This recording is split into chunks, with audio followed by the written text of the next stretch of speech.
Long ago, in the sun-swept heart of Kano, where dust dances with the wind and the call to prayer floats through narrow streets, there lived a girl named Aisha, a girl born not to royalty, but to wisdom. She was the daughter of a humble herbalist, known for her grace, her henna-stained hands, and her spirit that refused to be caged. But Aisha was not free. She had been chosen to become the fifth wife of the Emir of Kano, a man old enough to be her grandfather, a man who wanted an heir more than he wanted a heart. Yet Aisha's heart already belonged to someone else. Zayyanu, the son of a griot, poor in wealth, but rich in spirit. He sang with the voice of the ancestors and beat his talking drum with truth. They met under the shade of neem trees, where only the moon listened. But secrets in Kano are like flames in dry grass, they don't stay hidden for long. Zainabu, Aisha's friend since childhood, saw what was never meant to be seen.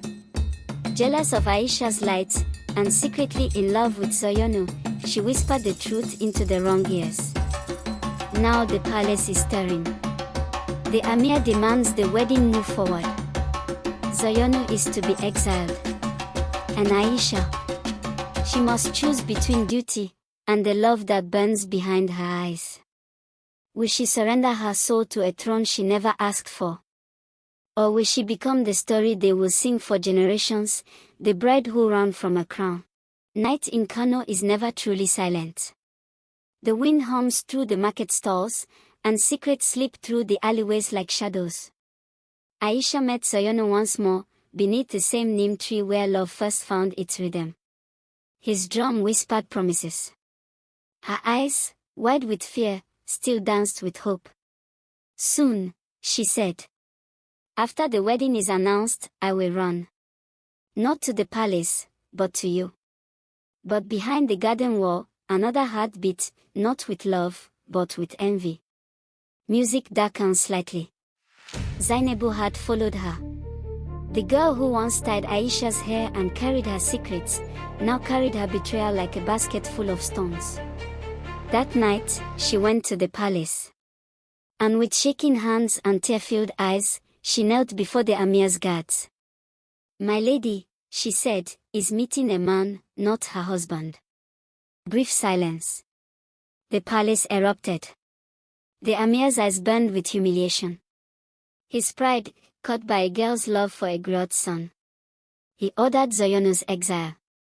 By sunrise, he is to be cast beyond the river. If he returns, he dies. And Aisha? She was summoned. Dragged before the court, forced to kneel beneath the gaze of power, she said nothing. Her silence spoke louder than screams. Pause.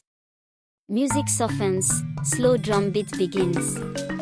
As the city slept, Zayyanu was bound and marched to the edge of the Kano walls. But he did not cry. He did not beg. He simply whispered. A verse has many stanzas. And this is not the last. Aisha watched from her window, her face hidden behind a bridal veil she never asked for. Her hands trembled, but her heart grew hard. Love had been banished. But love was not finished. Music swells softly, drums echo. And so, the second act began, beneath robes of gold and behind walls of silence. The Emir thought the tale was over. But in truth, the story had just begun. The sun rose slowly over Kano, but in the palace, it felt like dusk. The walls whispered. The servants moved like shadows. And Aisha sat in silence. Her hair had been oiled with shea and wrapped in gold-threaded scarves. Her wrists jingled with coral beads. Her gown was embroidered with silk from the north. To the outside world, she was a princess, a bride, blessed beyond measure. But in her chest, there was only thunder. Sound of distant drums. Voice becomes intense. They tried to dress her in wealth, hoping she'd forget her freedom. But Aisha remembered. She remembered Zayyanu's voice. His eyes. His drum. She had not seen him since the exile. But his final words, this is not the last stanza, had taken root in her spirit. So as her body was prepared for a wedding, her mind prepared for war. Pause. Music grows quiet and tense. That night, as incense filled the bridal room, Zainabu entered. The same girl who betrayed her, now sent to paint her hands with henna. Aisha looked at her once friend. Why? She asked. Just one word. Just one tear. And Zainabu, shame staining her voice, whispered, I loved him too. But he never saw me. Silence. Aisha said nothing. She simply stood, and let the henna dry, like the blood she swore would never be hers. By dawn, the wedding drums echoed through Kano. The Emir's court was ready. The people gathered. They expected a queen. But the bride they would meet would not come dressed in gold. Music swells, hopeful, suspenseful. That morning, Aisha slipped through a secret passage known only to servants. Beneath her robes, she wore the plain garb of a traveler. In her hand, a letter. A letter she left on the Emir's throne. It read, You can own my body, but never my soul. I am not your heir-bearer. I am not your son. And with that, she was gone. Dramatic closing line. Across the river, in a desert beyond royal maps, a girl ran into legend. Not a bride. Not a traitor. But a flame, refusing to be swallowed by power. The Sahel sun is not kind.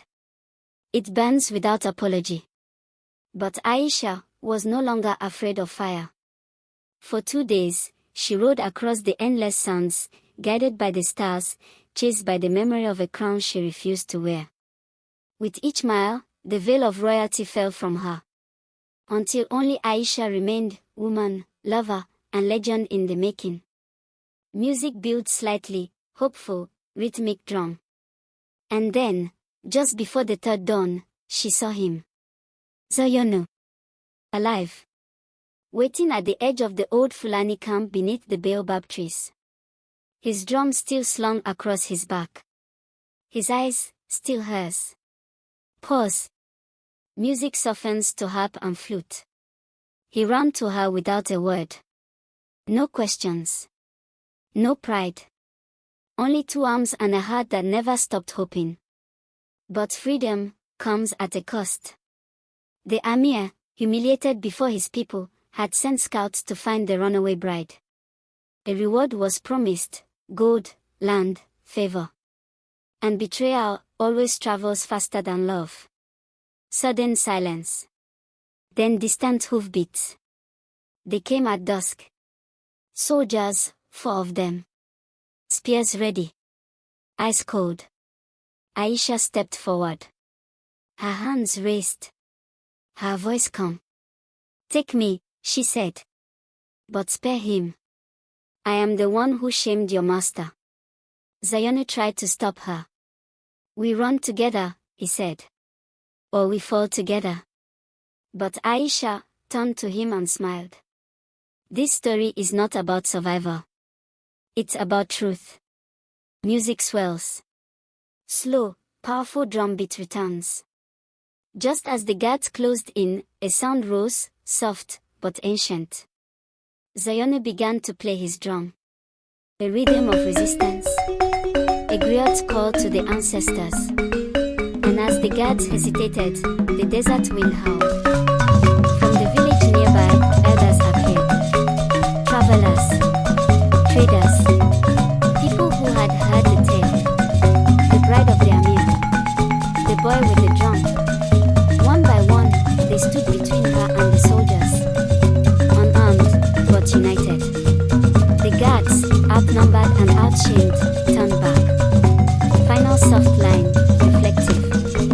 That night, under the baobab tree, Aisha wept, not for what she had lost, but for what she had chosen. Not every bride wears gold. Some wear scars. Some wear dust. But their names are sung forever.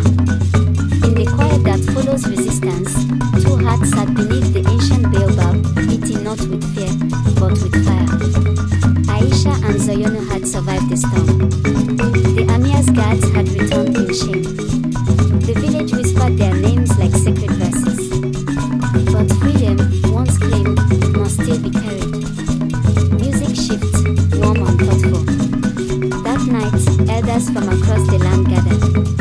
The griot lit the fire and told the tale of the runaway bride, not with fear, but with pride. Aisha listened in silence, her eyes reflecting the flames. Then an elder rose and asked the question that had been waiting since the beginning. Will you return to Kano and face the Emir's judgment? Or will you disappear and let your story echo without end? Pause. Music softens. Zayyanu looked at her, love flickering like candlelight. If we go back, he said, we light a fire in the heart of tradition. If we vanish, we become myth. Either way, we are no longer just two. And Aisha, voice calm as the wind, replied, let us walk into the fire.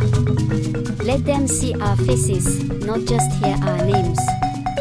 Music rises with drumbeats of courage. So they returned. But not in chains. Not in shame. They entered Kano on horseback, side by side, one in griot cloth, the other in plain white robe, face uncovered, spirit unbroken. The people did not shout. They did not cheer.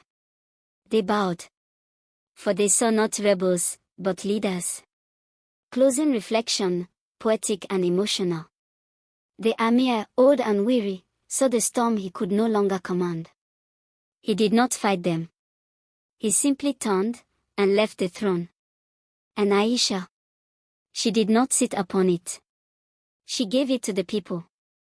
In the years to come, griots would sing not of crowns, but of courage. Not of brides, but of flames. And in every corner of the land, when a girl looked at the stars and wondered if she could be more, someone would whisper, remember the bride of the Emir.